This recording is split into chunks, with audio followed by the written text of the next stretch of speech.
সম্মানীয় সম্বৰ্ধনা সভাৰ সভাপতিৰ আসনত অধিষ্ঠিত সভাপতি ডাঙৰীয়া তথা এখন বিদ্যালয়ৰ প্ৰধান শিক্ষক, মঞ্চত উপবিষ্ট অতিথিবৃন্দ,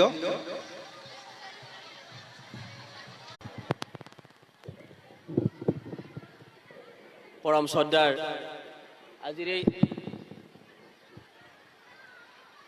মৌদংগ উচ্চ মাধ্যমিক বিদ্যালয়ৰ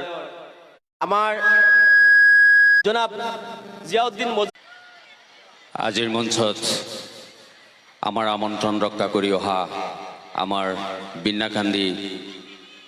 সমষ্টিৰ মাননীয় বিধায়ক আলহাজ মোহাম্মদ সিৰাজ উদ্দিন আজমল সাহেব,